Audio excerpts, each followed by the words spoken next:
Hey everybody, welcome this beautiful Wednesday evening to the ninth edition of the KS Connect Plus.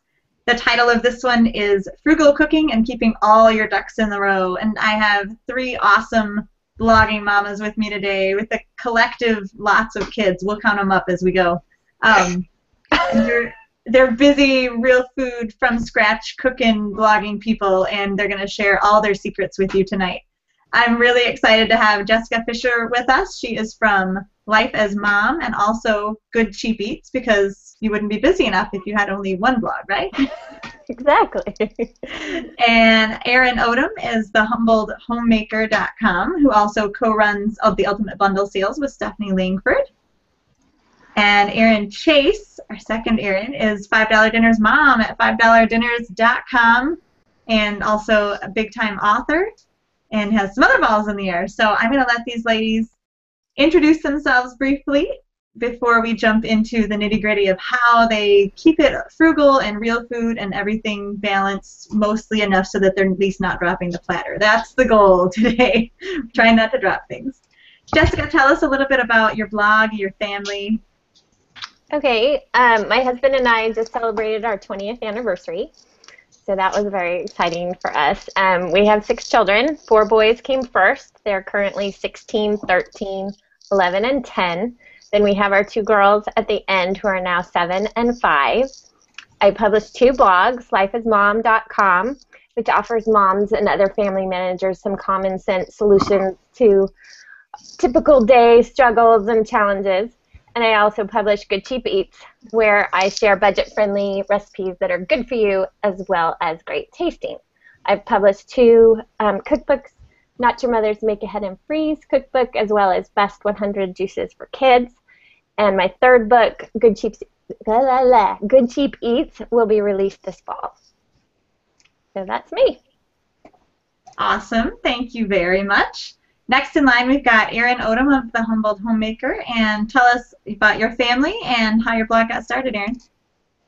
My name is Erin, and thank you for having me tonight, Katie.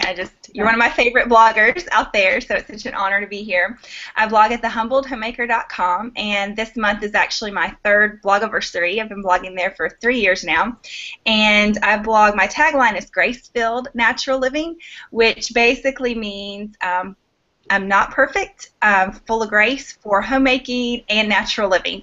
And I also co-own ultimatebundles.com with Stephanie Langford, a keeper of the home. I've been married for 9 years this summer, and I have 3 little girls that all have red hair, like me and my husband. And they are almost 6, 3 1/2, and 21 months.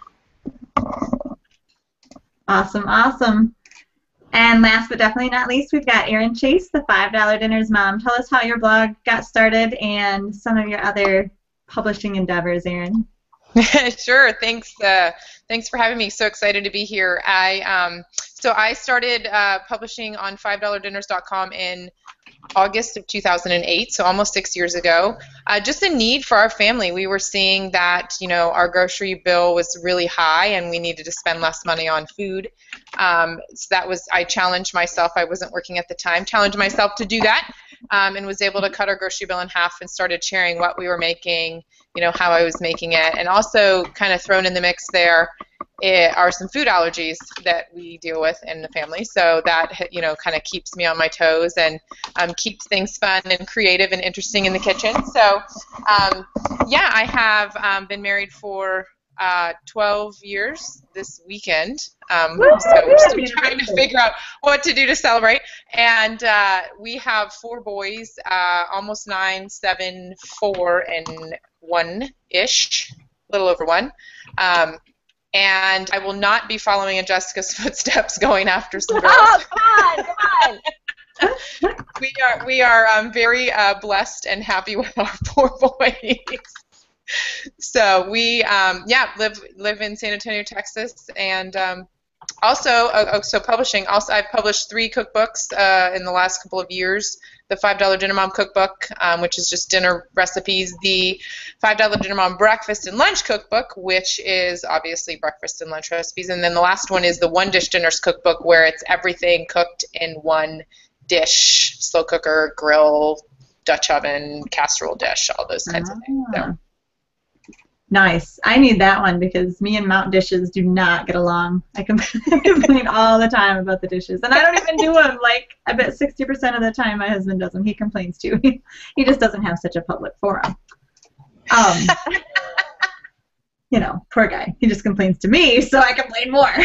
Well, maybe my book would help solve all of your marital woes and your dishes woes. Exactly. There you go. I think it would. One Dish Dinners by Erin Chase. Get it now. Lifesaver, marriage saver.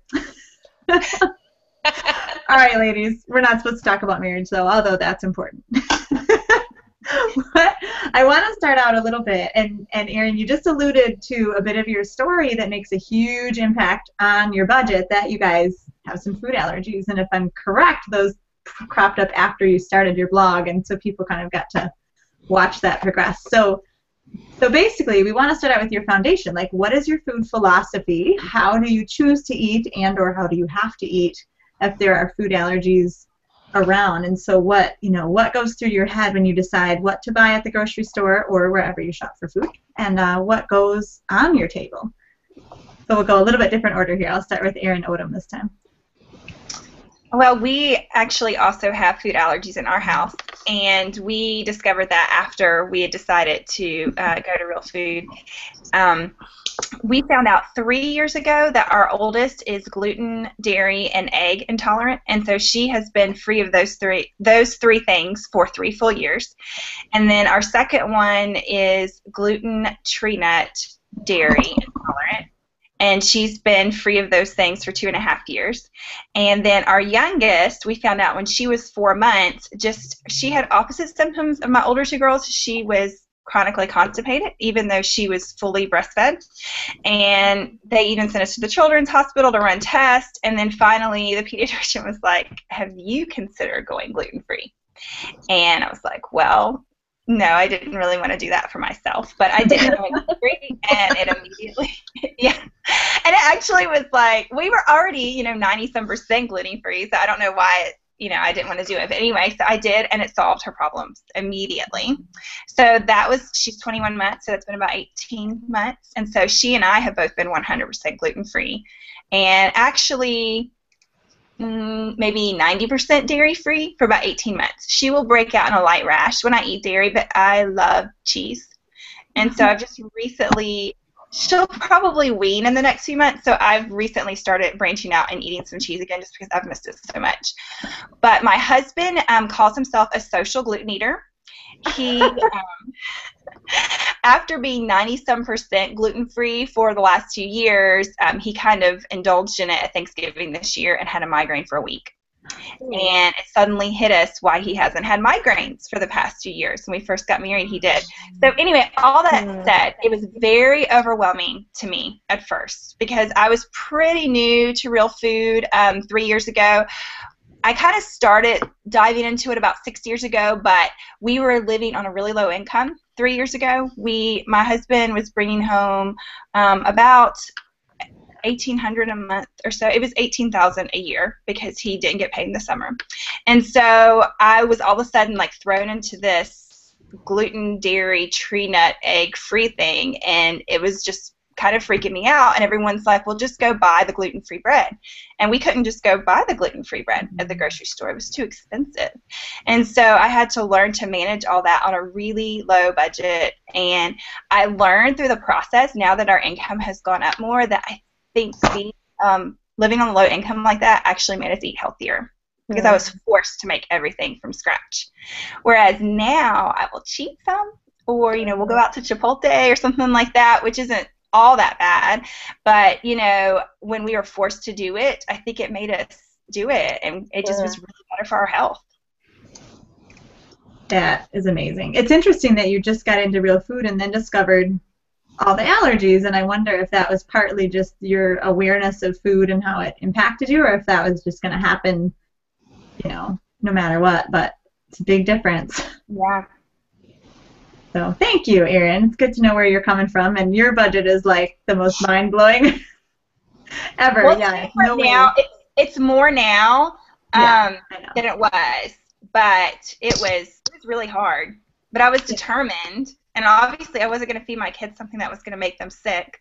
Yeah. I honestly don't know if I will go back on gluten after I wean, just because I dealt with some postpartum after my second, and I really don't know if it was postpartum so much as I just had a really bad foggy brain. And I look back and I kind of think it may have been gluten. Like, I don't know if something kind of triggered after I was pregnant with my second, but we've learned a lot through it.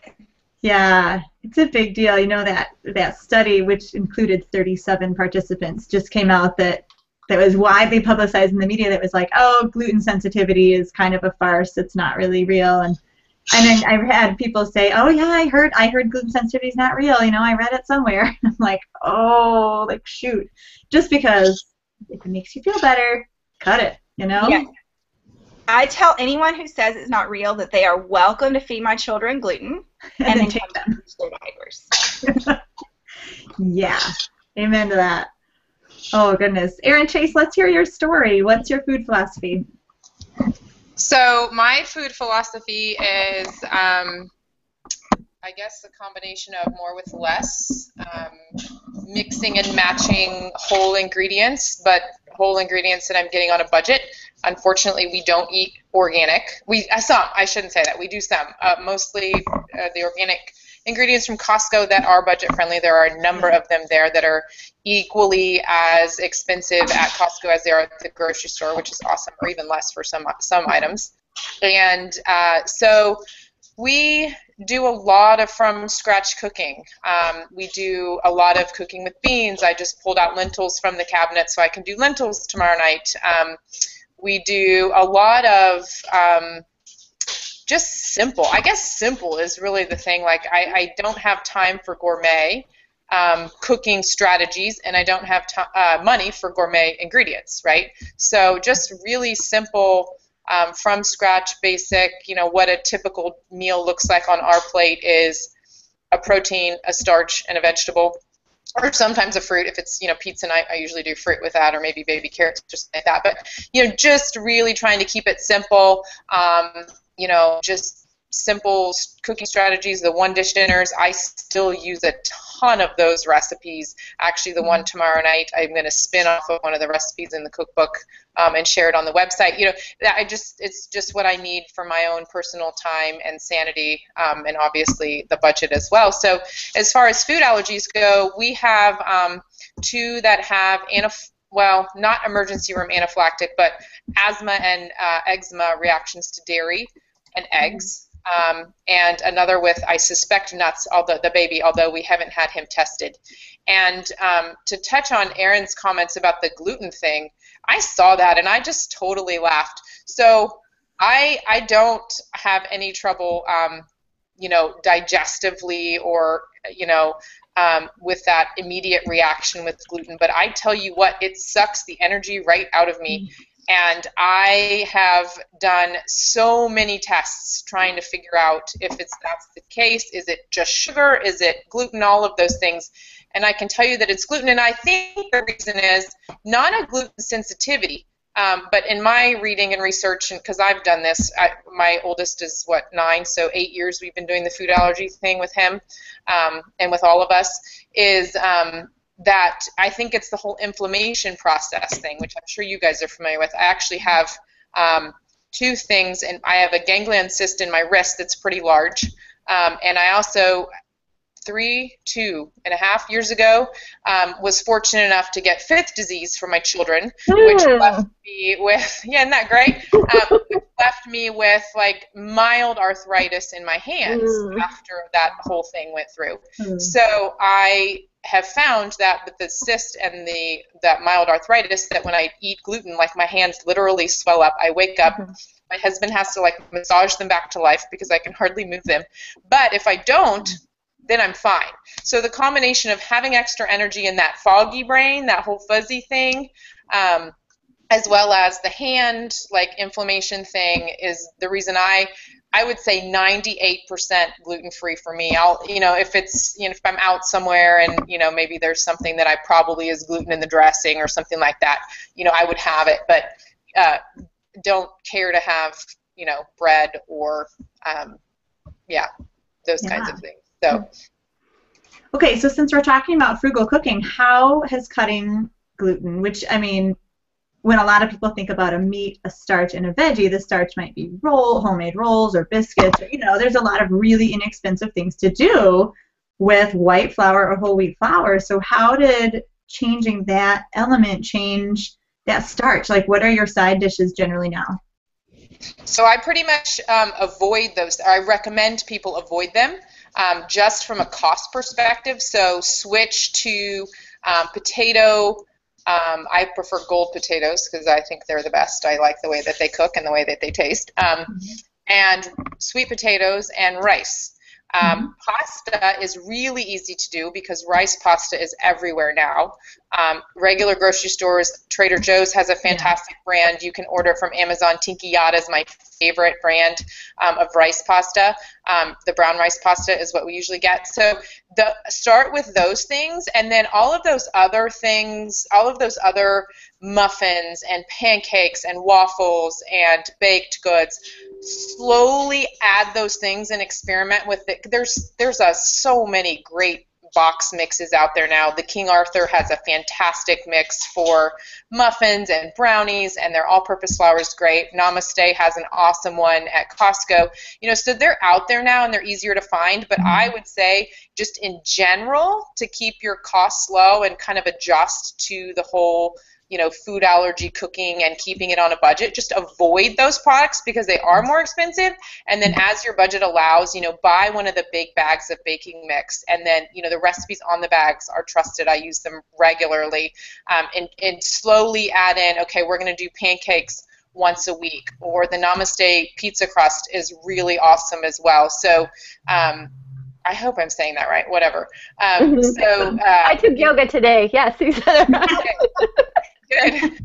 So make pizza like once every other week. If you were making it every week from scratch with your dough that with wheat flour would cost like less than $1, right, to make a homemade pizza dough. So it's going to cost you $5 or $6 now. So spread that out and only make it like twice a month instead of every week or whatever it may be. So that's what I recommend. Starting with basing your regular meals around the potatoes, sweet potatoes, brown rice, and the brown rice pasta, and then adding in those other more expensive ingredients as you're able to and as you're ready to experiment, because you kind of have to go through this whole like grieving process almost. You have to go through this, oh my gosh, I cannot have this ingredient anymore.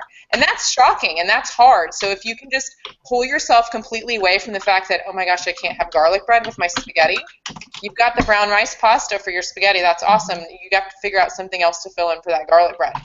So just, go through that process, give yourself, a little bit of extra grace as you are going through that, and, figure out other meals that you can, make that are not, bread heavy or flour heavy.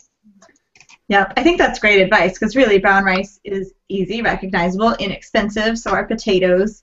But yeah, you start getting into gluten-free flours and gluten-free products, and then you're impacting your budget in a big way, and just your learning curve. Like that's what I found. I recommend exactly the same thing as you, Erin. Is just forget about the bread for a while because your brain can't handle trying like a new recipe at every single meal or 2 recipes in a meal. Like just forget it. Just focus on what you can do outside of that, and it's not all that hard. Although I'm sharing in the event page right now, seriously, best, easiest, frugal, easy, don't need any special flours, gluten-free flatbread. Oh, you guys, you gotta try. It's not even mine, and we just make it like all the time. It's so good. Anyway, we didn't forget about you, Jessica. We just took 10 minutes to get to you. Jessica, you've got a little bit of a food journey, I know, as well. So tell us about where you started and where you are now as far as what goes on the table. Well, I think that it's probably kind of been the same thing, only with a few little tweaks. We have a food allergy, but it's just peanuts and walnuts for my youngest daughter. So it seems really easy now after hearing you guys talk about your other challenges. But I think our philosophy since we got married was just to eat the best that we could and still act our wage. We don't have a huge income, and there are 8 of us. We live in San Diego, where our rent is currently $22.50 a month. So that's more than you know, that's huge compared to other places, but this is where we live and we like it. And so we need to eat cheap, but we want to eat good food. I kind of gravitate toward the gourmet stuff, but I'm going to shop the clearance section for those ingredients, or I'm going to watch for a sale and grab those ingredients instead of just buying them whenever, unless it's like my birthday or something like that. So my husband has worked in the construction fields for over 30 years. So about 7 years ago, we had a season where there wasn't any work, and we'd used up all our savings. And so we had already been kind of outspending our means for a while, so it was like the perfect wake-up call. I didn't think so at the time, but we cut up our credit cards, scaled back, sold as much as we could. We followed Dave Ramsey's baby steps to get out of debt. That took 18 months to unload $18,000 of consumer debt, and it felt really, really good. Awesome. So that was all done. And you ate beans and rice a lot, we ate a lot of beans and rice, probably 4 nights a week. And my oldest son was about 10 at the time, and he would be like, "Is there any meat?" Because I was not buying meat. We just had beans and rice in lots of different ways. And to this day, it's not his favorite meal, but everybody else is cool with it. But at that time, I just did the whole coupon thing, because that got food on the table. And so our budget, we lived in Kansas City at the time, and so I did a lot. I did more processed foods for my family than I had ever done in my whole entire life during that 18-month period. And the irony is that previously I'd been buying lots of organic stuff, but I was paying full pop for it, and that kind of contributed to our debt. So it was just a weird little thing. So as we've gotten out of debt, as we've been able to figure out, now we live in California, and I can buy a lot of other things a lot more cheaply. Rent is not cheaper, but everything else, groceries are a lot cheaper than where we lived. So now we're trying to work in more things. And just slowly over the last couple years, I've done more reading and more research, and just realized that the free and cheap thing isn't worth it to me if it's got a bunch of junk in it. So that's kind of been a hard thing, but we've slowly been working on kind of reshaping our diets. And so during February and March, we did a no sugar challenge for the whole house, and so there we used no added sugars, no processed sugars other than honey and maple syrup. And that was a really good experience for our family to just kind of take a step back and kind of reset our taste buds and get used to more real food. And now the kids don't like some of the junky food that I used to get for free, so I'm glad. But I'm not sure if I answered your question. That's kind of where we're at. Just blah. No, that is so cool. That's like a huge victory in my book, that the kids' palates would change. I mean, I know, like, my husband's palate has finally come around where he's like, he said in the last couple months, like, I think I'm just over Burger King. And I was like, yay! On your own. I didn't have to, like, pressure you into that. You are over Burger King. Hallelujah. Yeah. So, but for the kids, like, I don't. That's awesome. Like, I think that's a really tough. And it's not to say that they don't love to go do other, go out to eat or go buy, when we have a birthday, the birthday kid gets to choose his menu, and, there's still some junky things thrown in there, but as a general rule, they're not as crazy about it as they used to be, so I'm glad. Yeah, seriously, super, super victory. I think that's really cool. It's good for everyone to hear that, like, you can shoot for that no sugar month, like, that's great.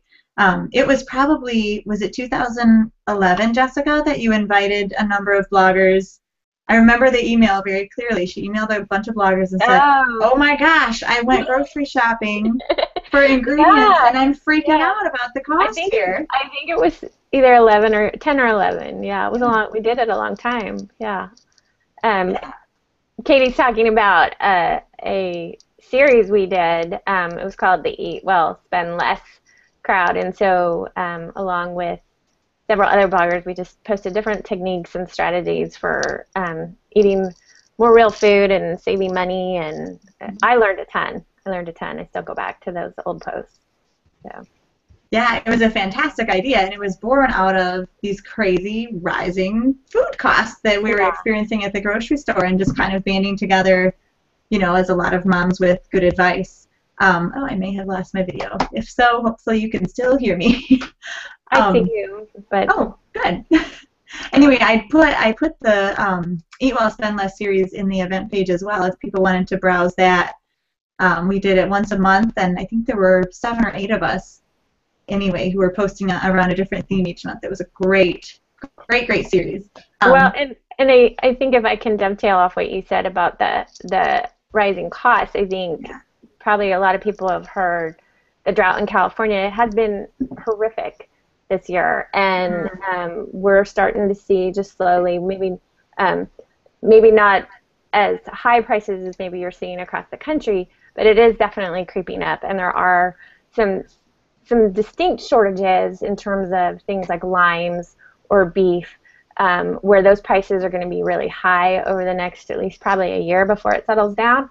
So those are things like if you find a great sale, stock up on those things, zest and juice those limes, you know, find other alternatives to kind of cut the cost on those smaller things, because we probably are going to see an overall rise in a lot of different ingredients. Got it. So if we're around the country, if we're buying things that are primarily grown in the California area. Yeah, which California exports food to, you know, I mean, it's a huge percentage that's going someplace else. So, yeah, it's going to trickle down and be everywhere, I think. Yikes. I know my brother, who's kind of a, I don't know, he kind of freaks out about everything in the world, but he was like, oh, you're not going to be able to buy almonds for less than, you know, $20 a pound next year. There's too many almonds in California. I'm like, oh no, I don't like almonds. I don't think that's going to be the problem. but yeah, there are going to be, like apples. I haven't seen a good apple price in a really long time. Like there's certain things that I think we're going to see, but others, there'll still be same old. So I think it's just, if you notice a trend, then when you see a sale, then you snatch that stuff up.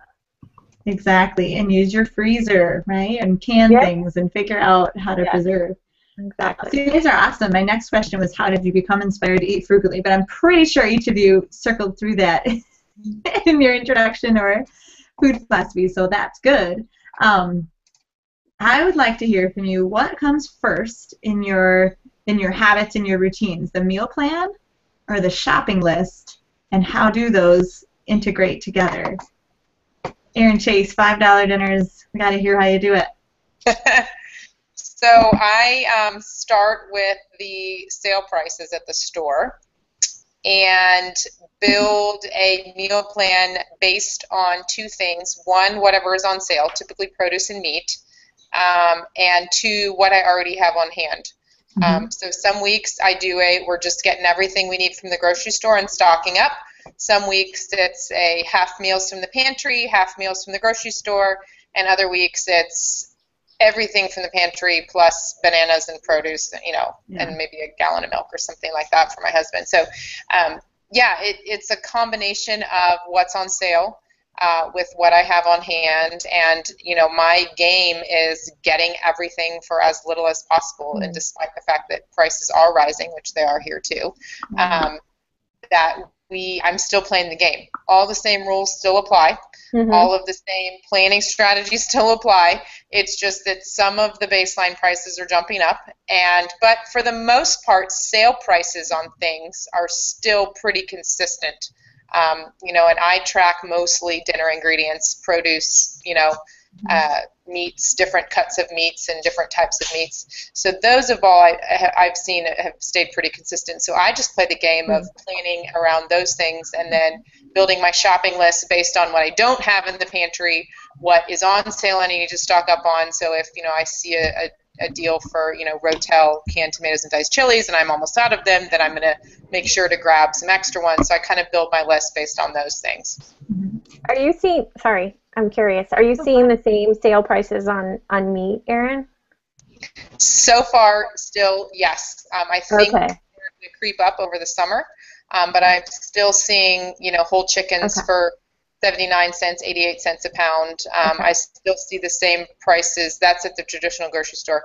Costco prices are all still the same.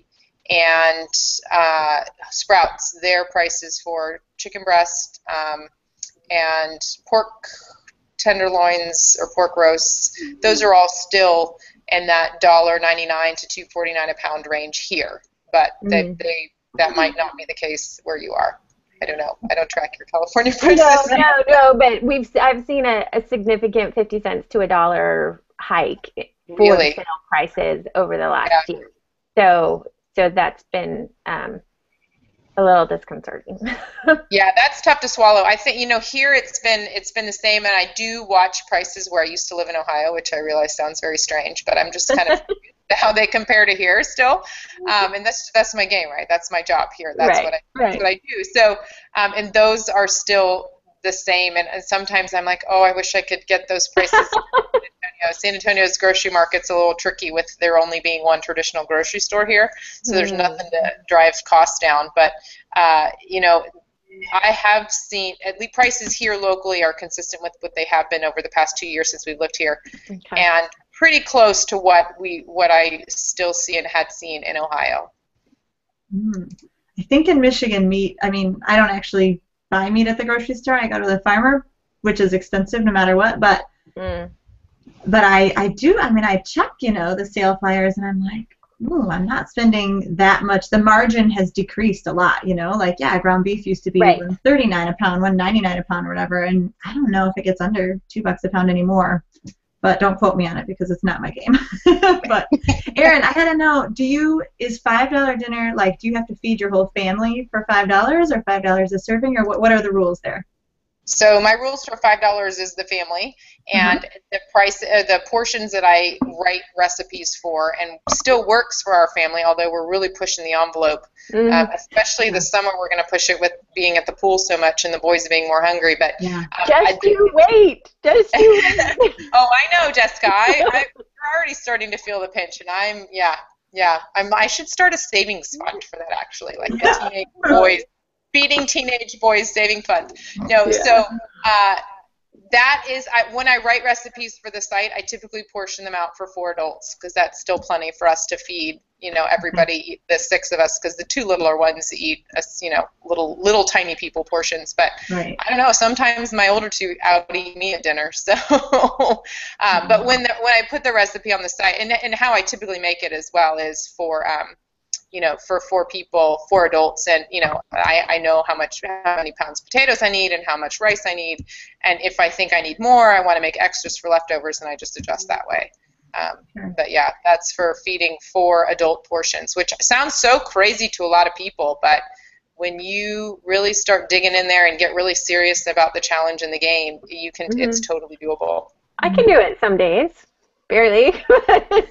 You go, woman. More power to you. Some days it would have to... That's amazing. People ask me that all the time. I'm like, go talk to my friend Jessica, please, because beans and rice. Beans and rice.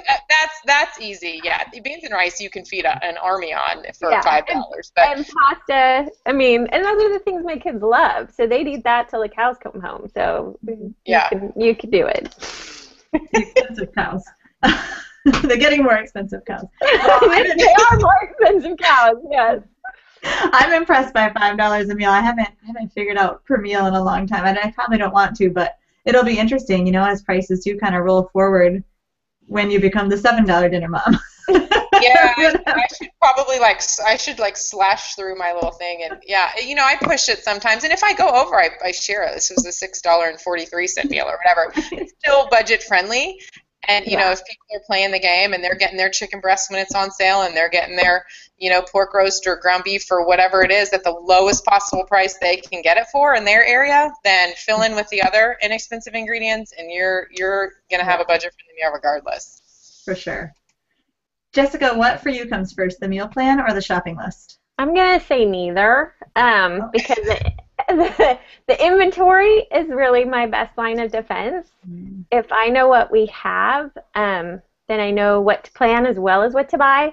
And with 8 people in the house, you can imagine that the food goes pretty quickly, and I don't always know what's in there because people are eating behind my back, and it's like, I just bought this. Where is it? Oh, Once a week, I clean out the pantry and the fridge, and if I'm brave, I go to the freezer and do that too. And then I get inspired to make something that we already have, and I can kind of tackle both. I can make an effective meal plan and save money because I'm not buying things that I don't need.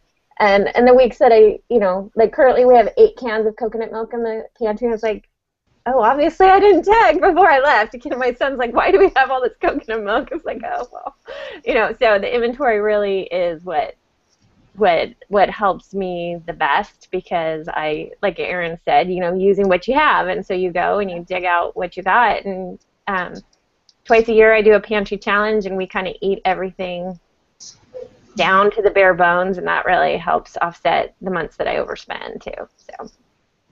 Sure, and that's great. I mean, that's such an important frugal tip, is don't waste food. Don't let it sit until it expires. Don't let it get mushy in the crisper drawer, which, crisp. Yeah.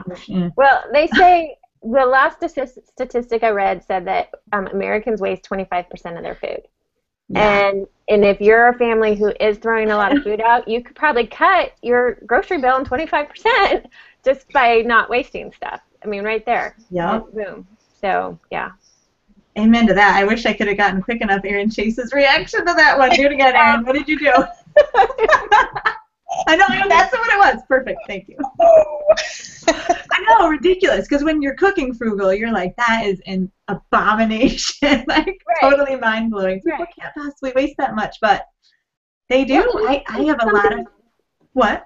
Well, it's something simple like, you delegate to somebody to clean up the kitchen and put stuff away, and then you come back out and it's like, oh, the leftovers are sitting right here, and it's been 5 hours. Oh. So it's like, even something that isn't really an intentional thing, but just kind of slips under the radar, it's like there all your savings is gone. So, yeah. Sure. Yeah, for sure. I think a lot of people let produce go bad. They buy it for one recipe, they use a little bit, and then they don't know what to do with it. They forget to meal plan. It just goes to junk. I have a lot of extended family members who will say, I just don't eat leftovers. And I'm like, what? Like, what do you do? Don't tell me. I don't want to hear. Like, don't even tell me, because, yeah. Clearly you're not on a budget if you're not going to. Anyway, that's my own pet peeve. Don't throw out your leftovers. Erin Odom, what do you do for meal planning versus shopping list versus pantry? I'm pretty much like Erin and Jessica. Like, I look at what's in my pantry, and I would say my biggest tip is don't go shopping a lot. I have my certain stores that I go to, and I know what I'm going to get there, and I go to each store like once a month, and then when it's gone, it's gone. And sometimes, like, we ration food out.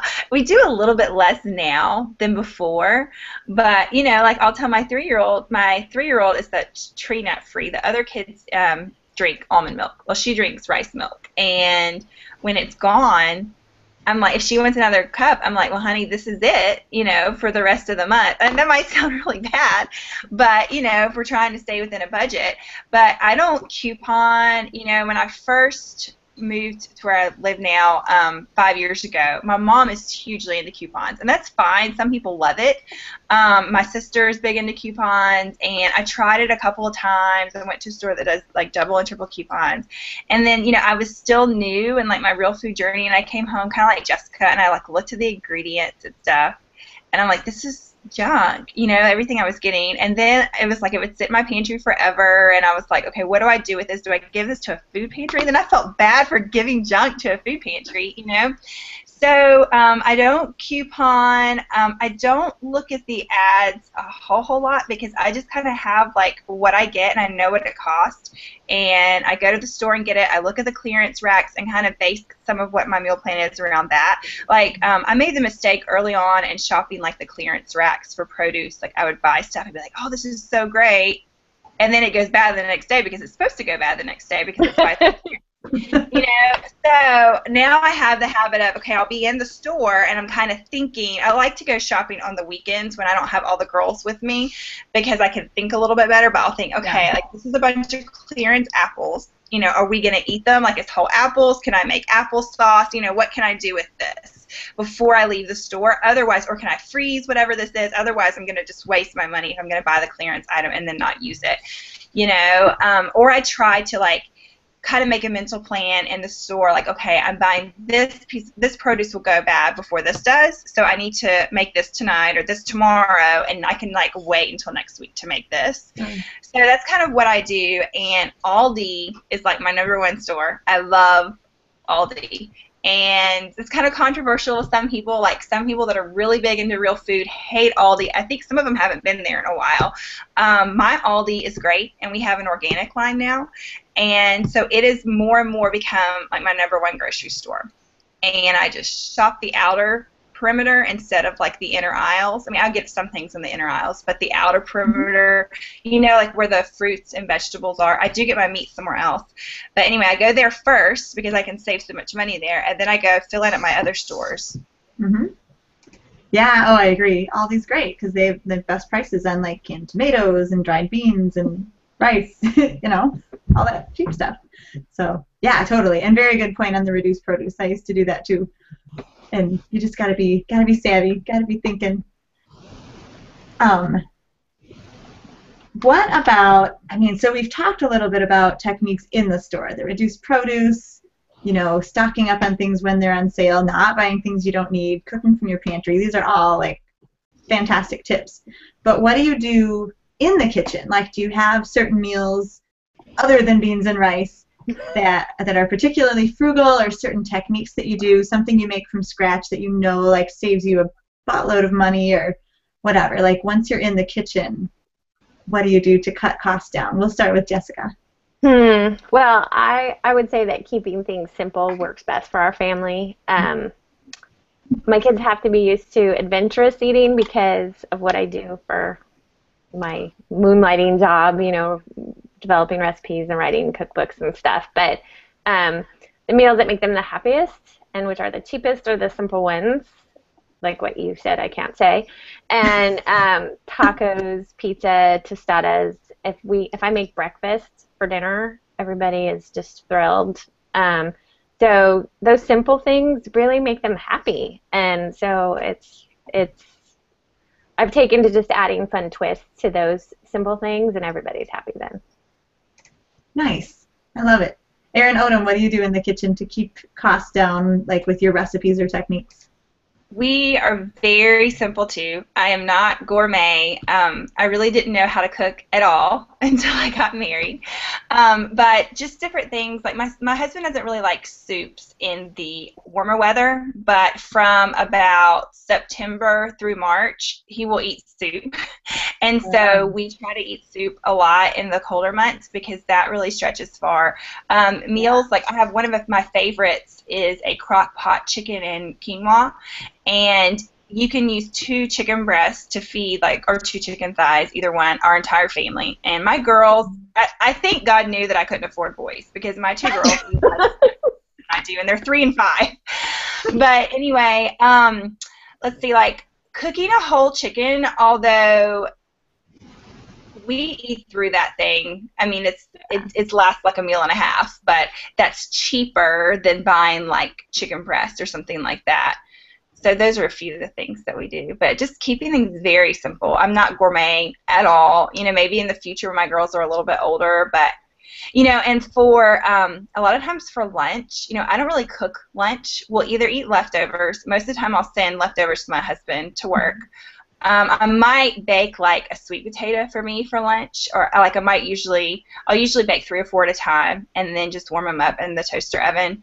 But for my girls, they will eat canned salmon.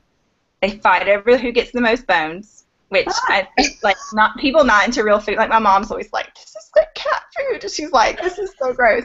They love it. They love canned salmon, just plain, maybe with a little bit of salt on it, and frozen peas.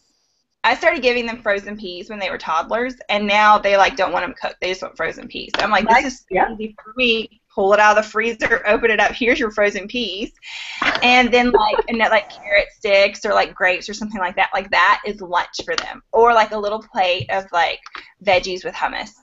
and they are happy. And I'm like, this is the easiest thing ever, you know, and it doesn't cost me a lot of money.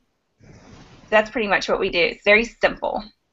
Yeah, that's awesome. I know we do. I'll say, do you want your peas cooked or cold? And they'll be like, frozen. I'm like, oh, well, okay, you can do them frozen. That's way less work. Way to go, guys.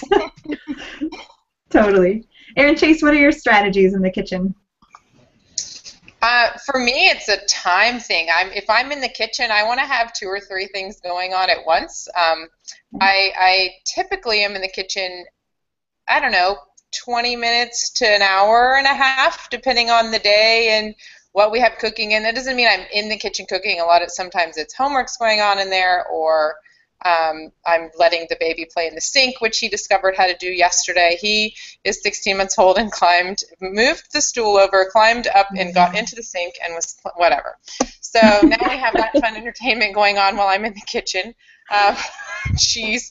So so like last night I made a rice skillet dinner that had chorizo in it, and I had too much. I wasn't going to use all. It was a little bit more than a pound, and I wasn't going to use all of it. I knew it would be too spicy for everyone, so I used part of it in the skillet dinner, and then I used the other part to make breakfast tacos for my husband, because I just so happened to have tortillas and eggs on hand. So I made a bunch of those. A few of the dog stole a few off the counter, but whatever. And seriously, drama yesterday in the kitchen, I'm telling you. So then the rest made it into the freezer, so he can have a grab-and-go breakfast if he has to leave early sometime, this week or next week. But so for me, it's about doing multiple things at once while I'm in the kitchen and just making the most use of my time. My kids don't like sandwiches. They're super weird, and maybe that's because I don't eat a lot of gluten, so I don't fix them very often. Yeah. No, but I bake for their lunches. So they typically will have a piece, a muffin or a slice of banana bread or whatever it is I've made for them with a boiled egg or turkey or whatever other protein source and some fruit. So I have to squeeze that in at some point. I usually do those with the rate they eat them. I can make a double batch that lasts for about a week. And then, so I try to do that once a week. If I'm really ahead of myself and have all the ingredients I need, I'll do, 2 or 3 weeks worth at a time. But that's one of my, longer cooking stretches. So it just kind of depends. I think it's all about time and using your time wisely when you are in the kitchen, because when I'm in there, I want to get all this done that I need to get done. It's dinner plus X, Y, and Z. Sometimes it's just one thing. Other times it's 2 or 3 other things happening at once. So that's that's how I operate in the kitchen.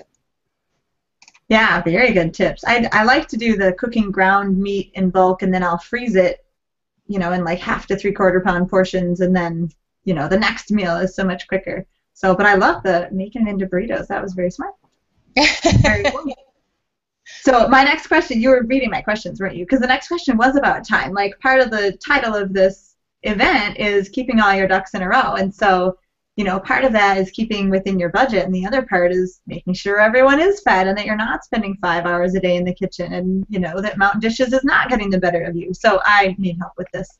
What kind of things do you do that save time in the kitchen, and do they involve your kids or not, Miss Jessica? Well, freezer cooking obviously is one of my favorite ways. Cooking in bulk, like Erin said, and then stashing it away for a different time. Now that my kids are getting bigger, I'm able to delegate a lot of things. So tonight, my 16 and 13-year-olds they made the homemade hamburger buns. They made the burger patties. My husband started the grill when he brought somebody else home from karate. So I'm able to kind of pass things off.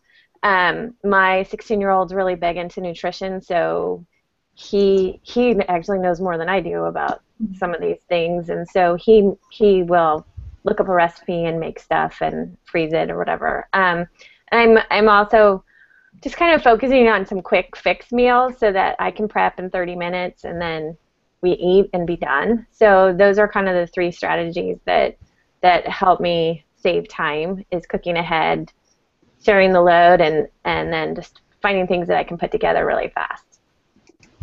That's awesome. I think the Erins and I were all salivating over the fact of like older children helping like that for you guys. It will come. It will come. It's been really neat that they all love to eat and they love to cook, and just makes it really fun. It's really fun. Yeah, that is very cool. Erin Odom, other than opening cans of salmon and frozen peas and dumping them on plates, what do you do? And you do paper plates like that too. My husband will not go near canned salmon, and he's always like, this is so gross. I'm like, be quiet, they love it.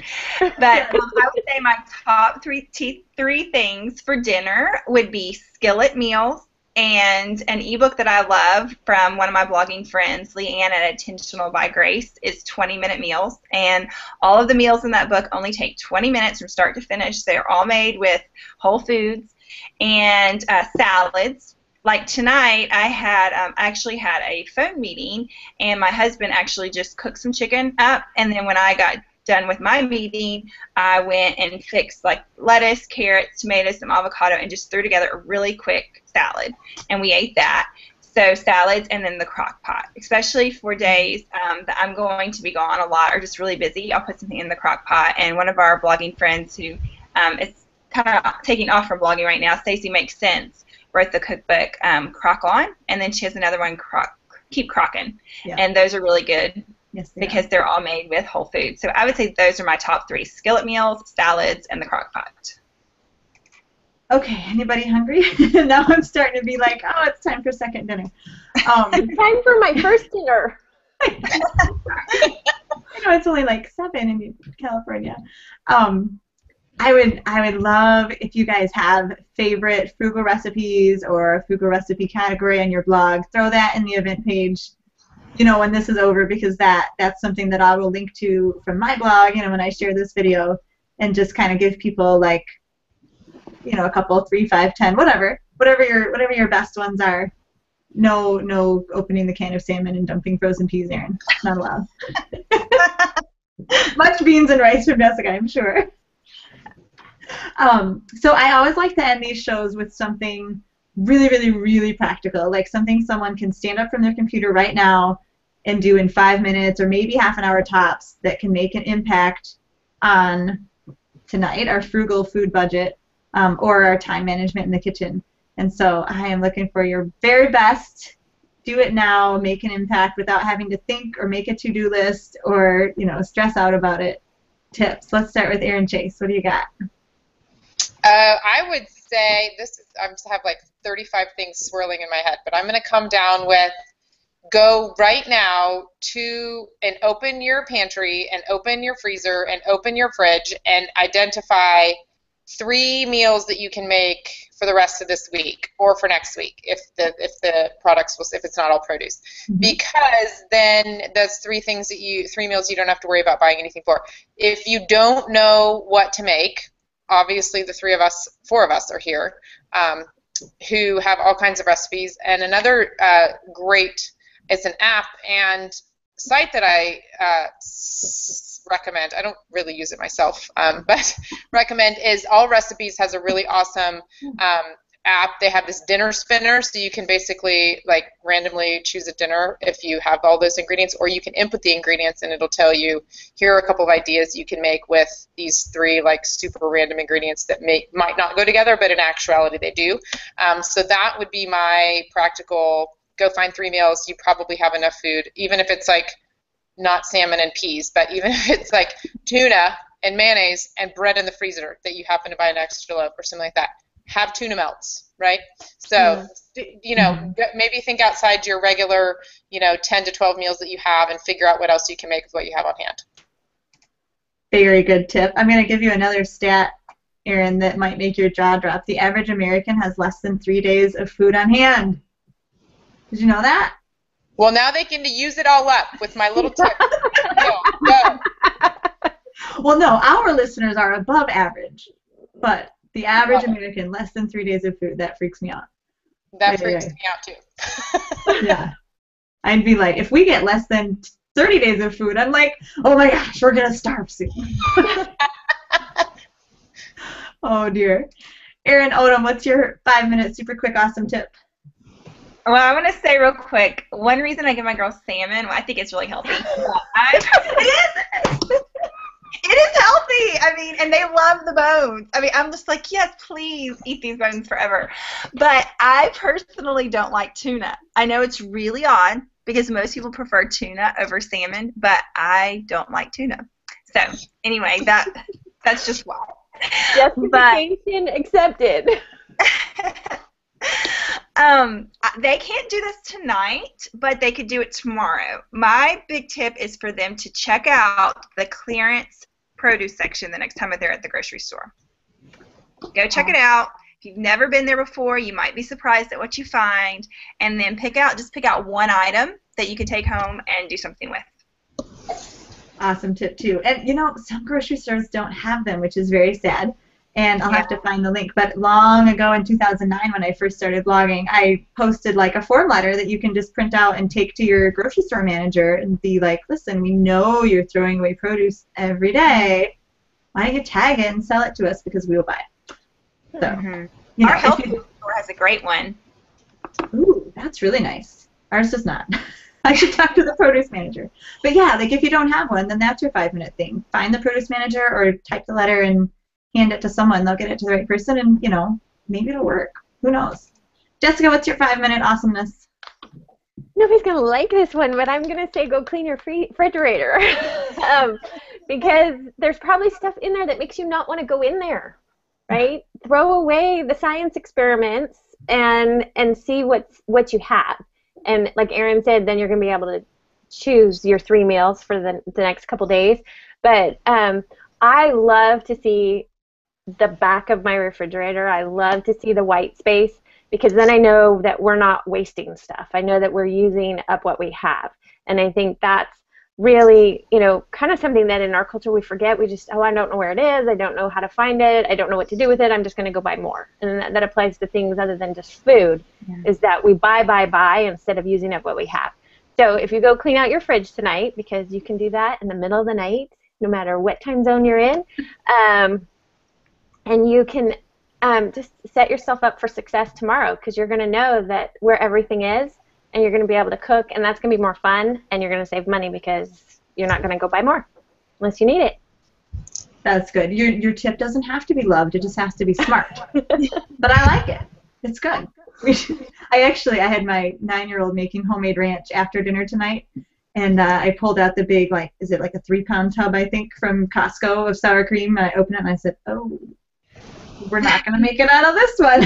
Oh. There wasn't much. There was only 1 or 2 cups in there, but it was rather pink. And he's like, what is that? I'm like, yeah, that's a science experiment.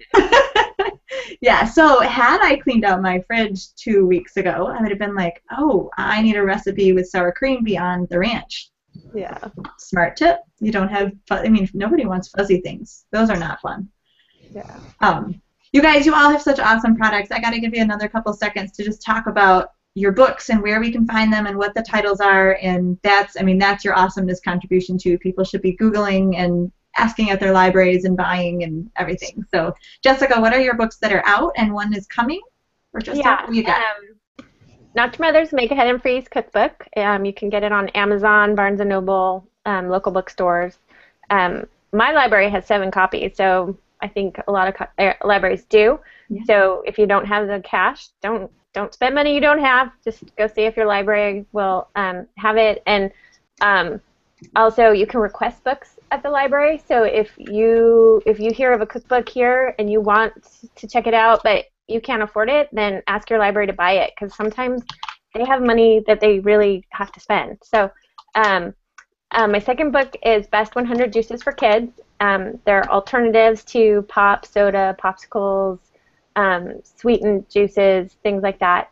There's no added sugar other than honey and maple syrup and a few of the smoothies and popsicles, but everything else is nature's candy, as we would say. And then my new book coming out in the fall is Good Cheap Eats.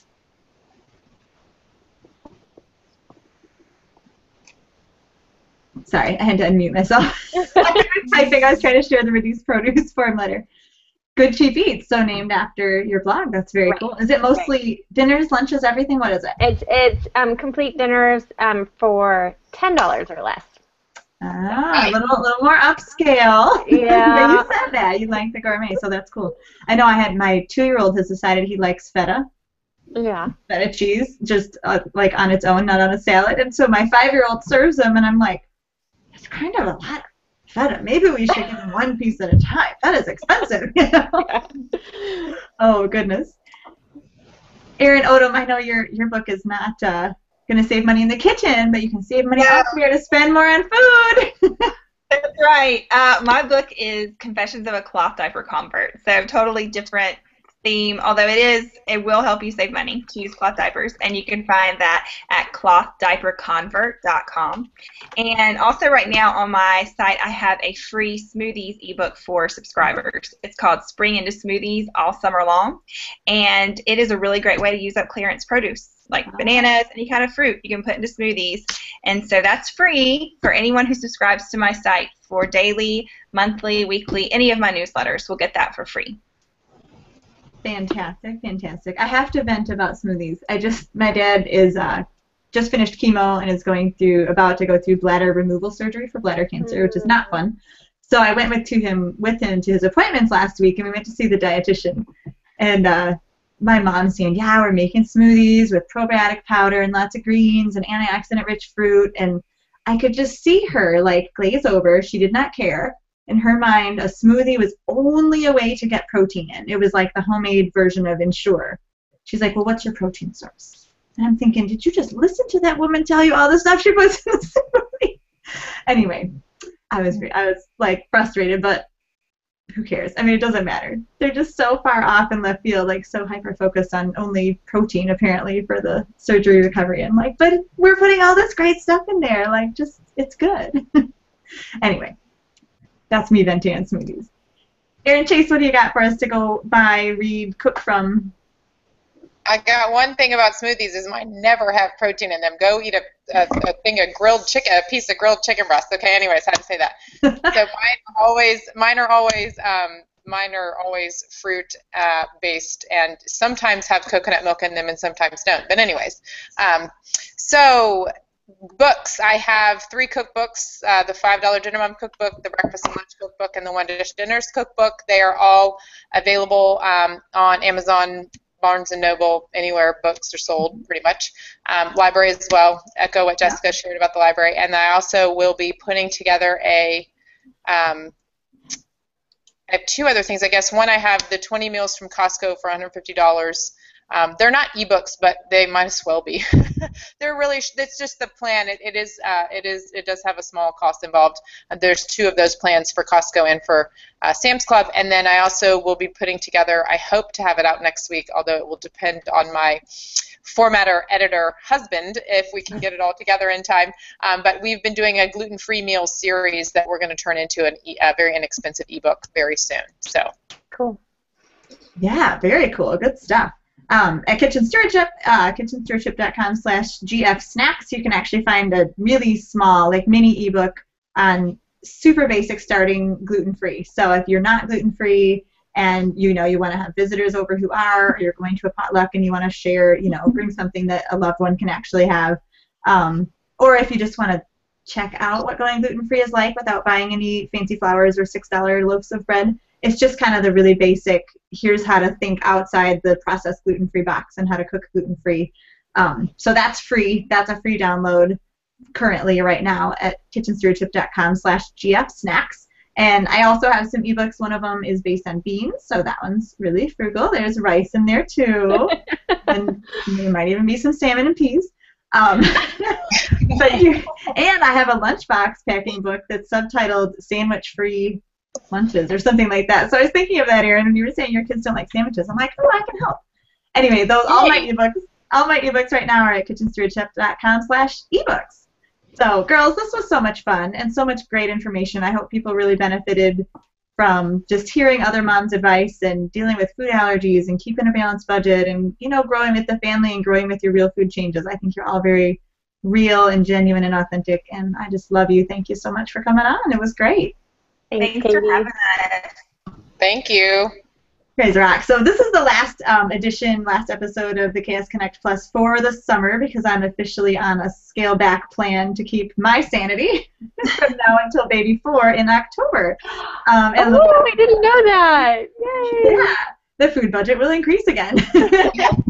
And has in cheese in the last 4 months for me. Anyway, so we're taking the summer off for sure, unless I get super inspired and just want to talk to someone. But hopefully these will come back in the fall or next January, depending on how life rolls. But anyway, thank you so much again, ladies. This has been Frugal Cooking and keeping all your ducks in a row, and we didn't drop anything. We were totally balanced. Have a great week and keep within your food budget, guys.